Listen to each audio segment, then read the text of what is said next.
चिंता करना छोड़ दो, सब ठीक हो जाएगा। बस इतना कह देने से सारे काम ठीक हो जाते तो क्या ही बात थी। चिंता करने में और उस चीज़ के बारे में बार बार सोचने में काफ़ी अंतर है, जिसे आजकल ओवर थिंकिंग कहते हैं। हम में से ज़्यादातर लोगों को ओवर थिंकिंग की आदत होती है। हम ओवर थिंकिंग तब करते हैं जब आमतौर पर किसी समस्या या निर्णय के बारे में सोचने में बहुत ज़्यादा टाइम और एनर्जी खर्च करते हैं, जिससे हम अनप्रोडक्टिव और स्ट्रेस्ड हो जाते हैं। इसलिए हम अपने दिमाग में एक ही तरह के विचार दोहराते रहते हैं, अलग अलग काल्पनिक घटनाओं के बारे में सोचते हैं। इसलिए आपकी ओवर थिंकिंग को कम करने के लिए हम लेकर आए हैं ऑथर निक टेंटन की लिखी किताब स्टॉप ओवर थिंकिंग की बुक समरी, जिससे आपकी ओवर थिंकिंग करने की आदत कुछ ही महीनों में कम हो जाएगी। ये किताब आप और हम जैसे ओवर थिंकर्स के लिए एक वरदान है, इसलिए इस वीडियो को अपने ओवर थिंकर फ्रेंड्स के साथ जरूर शेयर करिएगा। ये किताब ओवर थिंकिंग की वजह से होने वाली चिंताओं से निपटने के विभिन्न तरीके बताती है। निक हमें ओवर थिंकिंग को कम करने के महत्व के बारे में और यह कैसे एंजाइटी यानी चिंता से संबंधित है इसके बारे में बताते हैं। वीडियो को शुरू करने से पहले अगर आप चैनल पर नए हैं तो चैनल को सब्सक्राइब करना ना भूलिएगा, क्योंकि हम ऐसी अमेजिंग बुक्स की समरी इस चैनल पर लाते रहेंगे। तो चलिए इस बुक के चैप्टर्स को एक एक करके समझते हैं। Chapter number 1, over thinking is not about over thinking. इस चैप्टर को समझने के लिए आपको एक कहानी सुननी होगी। जेम्स एक दयालु, समझदार और सेल्फ अवेयर इंसान है, लेकिन वो हमेशा किसी न किसी बात को लेकर परेशान रहते हैं और आज वो हेल्थ से रिलेटेड अपने कंधे पर आई गांठ को लेकर परेशान हैं। उन्होंने ऑनलाइन रिसर्च किया, इलाज के बारे में देख देख कर और ज़्यादा सोचते रहे। एक पल के लिए जेम्स को ये भी लगा कि वह शायद इस चीज़ के बारे में ज़्यादा सोच रहे हैं, इसलिए वह अपने हेल्थ के बारे में स्ट्रेस लेना बंद करते हैं और हेल्थ से जुड़े विचारों पर फोकस करते हैं। हो सकता है मुझे सच में किसी इलाज की ज़रूरत हो, लेकिन किस तरह के? इस पर उनके विचार बढ़ने लगे और वो इंटरनल कंसल्टेंट के लिए अपने ऑप्शंस पर खुद का एनालिसिस करके बहस करते हैं, खुद का बचाव करते हैं, खुद से सवाल करते हैं और इस तरह सिर्फ एक प्रॉब्लम से वो बहुत सारी यादों, अंदाज़ों, डर और अनुभवों के बारे में सोचने लगते हैं जिसकी ज़रूरत भी नहीं थी। वह हैरानी से इतना तक सोचते हैं कि चिंता के कारण उन्हें पैनिक अटैक तो नहीं आ जाएगा। फिर वे अपनी सभी कमियों पर नज़र घुमाते हैं और सोचते हैं कि वह ऐसे क्यों हैं, जिसके बाद उन्हें डिसअपॉइंटमेंट होता है। वह अपनी हेल्थ को ठीक करने के लिए अच्छी तरह डिसीजन भी नहीं ले पा रहे हैं और फिर से तुरंत उदास महसूस करते हुए नेगेटिव सेल्फ टॉकिंग में डूब जाते हैं।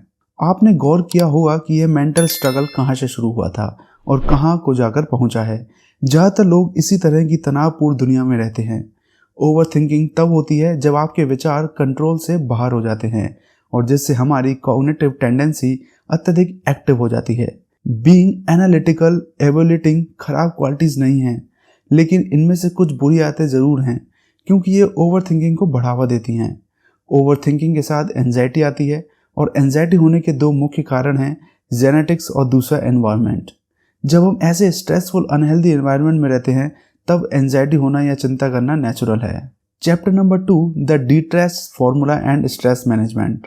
इस स्ट्रेस को ख़त्म करने का सबसे पहला तरीका है 4 A's ऑफ स्ट्रेस मैनेजमेंट का इस्तेमाल करना, जो है नंबर 1, अवॉइड, जो आपके नियंत्रण से बाहर है उसे टालना। नंबर 2, ऑल्टर, परिवर्तन, तनाव कारकों को बदलें। नंबर 3, एक्सेप्ट, परिस्थिति को स्वीकार करें। नंबर 4, अडेप्ट, तनाव से निपटने के लिए कुछ करें। दूसरा तरीका है एक स्ट्रेस डायरी या जर्नल रखना। अपने विचारों को लिखने से हमें उनका विश्लेषण करने और कुछ पैटर्न पर ध्यान देने में मदद मिलती है, जिन पर काम करने से हमें तनाव कम करने में मदद मिल सकती है। आखिरी टेक्निक है 5 4 3 2 1, जिसका उपयोग पैनिक अटैक से बचने के लिए किया जाता है, लेकिन इससे एंजाइटी को बढ़ने से रोका जा सकता है। तब आपको लगे कि आपके अंदर घबराहट फैल रही है तो अपने चारों ओर देखें और उन 5 चीज़ों पर फोकस करें जिन्हें आप देख सकते हैं। उसके बाद उन 4 चीज़ों पर फोकस करें जिन्हें आप टच कर सकते हैं। इसके बाद उन 3 चीज़ों पर ध्यान दें जिन्हें आप स्मेल कर सकते हैं। इसके अलावा 2 चीज़ों पर फोकस करें जिन्हें आप सुन सकते हैं और अंत में एक चीज़ पर फोकस करें जिसका आप स्वाद ले सकते हैं। इस टेक्निक को समाप्त करने के लिए एक गहरी सांस लें और 5-5-5 रूल का पालन करें। 5 सेकंड के लिए सांस लें, अगले 5 सेकंड के लिए सांस रोकें और अंत में 5 सेकंड के लिए सांस छोड़ें। यह तकनीक आपको ओवर थिंकिंग से डाइवर्ट करने में मदद करेगी। Chapter number 3, manage your time and inputs. तीसरे चैप्टर में निक ने हमें हमारा टाइम और इनपुट कैसे मैनेज कर सकते हैं इसके बारे में बताया है।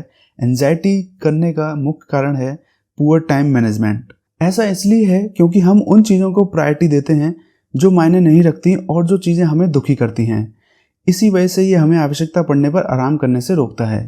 टाइम को सही से मैनेज करना है तो इन टेक्निक्स को जानना बेहद ज़रूरी है। पहली टेक्निक है एलन्स इनपुट प्रोसेसिंग मेथड। इसमें सबसे पहले आप इस बात पर ध्यान देते हैं कि कॉल, ईमेल जैसी सबसे छोटी एक्साइटेड चीज़ों पर भी कैसे रेस्पॉन्ड करते हैं। फिर आपको अपने प्रेजेंट फीडबैक के आधार पर रेस्पॉन्ड करने के बेहतर तरीके की प्लानिंग करनी चाहिए। उसके बाद हमें प्लानिंग करके कम इम्पोर्टेंट काम की तुलना में सबसे इम्पोर्टेंट चीज़ों को प्रायोरिटी देनी चाहिए। दूसरी टेक्निक है स्मार्ट गोल्स को सेट करना। स्मार्ट का यह मीनिंग है specific, measurable, attainable, relevant and time bound goals को सेट करना। अपने गोल्स के हर स्पेसिफिक डिटेल्स को नोट करें ताकि आप जान सकें कि सच में क्या करना है। फिर इसे मेज़र करने के लिए कोई स्टैंडर्ड या पैमाना बनाएं जिससे आपको पता चलेगा कि आपने यह टारगेट हासिल कर लिया है। डिसाइड करें कि आप टारगेट हासिल करने लायक हो। टारगेट ऐसा नहीं होना चाहिए जिसे सिर्फ सपने में देखा जा सके, हकीकत में उसका कोई एग्जिस्टेंस ही ना हो। रियलिस्टिक गोल्स सेट करें, देखें कि यह गोल्स आपके जीवन की वैल्यू से कैसे जुड़ा है और इसे हासिल करने से आपकी लाइफ में कौन सा पर्पस पूरा होगा। अंत में इस गोल को पूरा करने के लिए एक समय सीमा तय करें ताकि आप इस टाइमलाइन में रहकर टारगेट को पूरा कर सकें। Chapter number 4, how to find instant zen. Zen यानी शांति को प्राप्त कैसे करें। एंजाइटी या चिंता असहनीय हो सकती है और नियंत्रण से बाहर जाने का खतरा भी हो सकता है। इससे निपटने का सबसे अच्छा तरीका आमतौर पर कुछ फेमस टेक्निक्स को फॉलो करके अपने स्ट्रेस के स्तर को कम करना है। ये है वो 3 टेक्निक्स जिसका एक्सप्लेन निक ने किया है। पहली टेक्निक है एंटीजेनिक ट्रेनिंग, जिसमें आपके इमोशंस और विचारों को कंट्रोल करने के 6 अलग अलग एक्सरसाइजेस बताए हैं जिसे रोजाना प्रैक्टिस करके आपका मन शांत होने लगेगा। दूसरी टेक्निक है गाइडेड इमेजरी। इसमें पहले तो आपको एक कंफर्टेबल पोजीशन में आना है। ऐसे किसी जगह के बारे में सोचिए जहां पर आपके 5 सेंसेस को सुख और उत्तेजना महसूस होती है। ये सुनिश्चित करें कि उस जगह पर जाकर आपको रिलैक्स महसूस हो। अपनी कंफर्टेबल पोजीशन में बैठकर अपनी कल्पना की मदद से उस जगह की अमेजिंगनेस की कल्पना करें क्योंकि ये आपकी नर्व्स को रिलैक्स करेगा। फाइनल टेक्निक है प्रोग्रेसिव मसल रिलैक्सेशन। यह टेक्निक इस सिद्धांत पर बनी है कि शारीरिक आराम से मानसिक आराम मिल सकता है। इसे आप अपनी मांसपेशियों को तनाव देकर हासिल करते हैं। अपनी मसल्स को टेंस करने के लिए एक कंफर्टेबल पोजीशन में बैठें। सिर से पैर तक या उल्टे क्रम में अपने शरीर को हिलाएं। इससे आपके शरीर के बॉडी पार्ट्स पर स्ट्रेस आएगा। उसके बाद अपनी बॉडी को रिलैक्स होने दें। Chapter number 5, revive your thought patterns. इंसान का मन, शरीर और भावनाएं जुड़े हुए हैं, लेकिन चिंता की स्थिति में मन उन पर हावी हो जाता है। इसके एक्शंस बाकी 2 को प्रभावित करते हैं। नकारात्मक विचार पैटर्न में रहना एंजाइटी का कारण बनता है, इसलिए हमारे विचार पैटर्न को फिर से व्यवस्थित करने की आवश्यकता है। कॉग्निटिव बिहेवियरल थेरेपी CBT की मदद से हम नेगेटिव विचार पैटर्न को पहचान सकते हैं और उन्हें पॉजिटिव विचार पैटर्न में बदल सकते हैं। ऐसा करने से न केवल आपके सोचने का तरीका बदल जाएगा बल्कि इससे आपकी मेंटल हेल्थ भी अच्छी होगी। ऐसा करने के लिए सबसे पहला काम ये करें कि उन डिफरेंट कॉग्निटिव डिस्टॉर्शंस की पहचान करें जिन्हें आपने अपने मन को उत्पन्न करने की अनुमति दी है। इनमें से कुछ विकृतियां सोच का एक काला सफ़ेद पैटर्न हो सकती हैं जहां आप चीज़ों के बारे में लिमिट के बाहर सोचते हैं। इस मन स्थिति में कोई चीज़ या तो बहुत अच्छी होती है या भयानक, बीच में कुछ नहीं होता। अपने दिमाग को रिवायर करने का दूसरा तरीका यह है कि हम इस बात से कॉन्शियस रहें कि हम किस पर फोकस कर रहे हैं। खराब विचारों पर फोकस करने से आप अपने सोचने के तरीके को डिस्ट्रॉय कर सकते हैं, जिससे आपकी रियलिटी पर असर होगा। हमेशा बुरे थॉट्स, लोग, एनवायरनमेंट और सिचुएशन से दूर रहने का प्रयास करें। इससे पहले कि यह आपको कोई नुकसान पहुंचाएं, इनसे दूर रहने में ही भलाई है। तो दर्शकों, ये थी स्टॉप ओवरथिंकिंग बुक की शॉर्ट समरी। हमें यकीन है कि आप में से कई लोग इस किताब में कई बातों से रिलेट कर पा रहे होंगे, इसलिए मैं सजेस्ट करूंगा कि आप इस बुक को ज़रूर पूरी तरह से पढ़ें। इसे पढ़ने के लिए आप डिस्क्रिप्शन बॉक्स में दिए गए लिंक पर क्लिक कर सकते हैं। चैनल को सब्सक्राइब करना ना भूलें और अगर वीडियो पसंद आए तो लाइक, कमेंट और शेयर जरूर कीजिएगा। अगर पसंद नहीं भी आए तो अपने सुझाव नीचे कमेंट में ज़रूर दीजिएगा, जिससे हम और बेहतर हो सकें। तो मिलते हैं अगली वीडियो में एक और नई बुक समरी के साथ। Thanks for watching.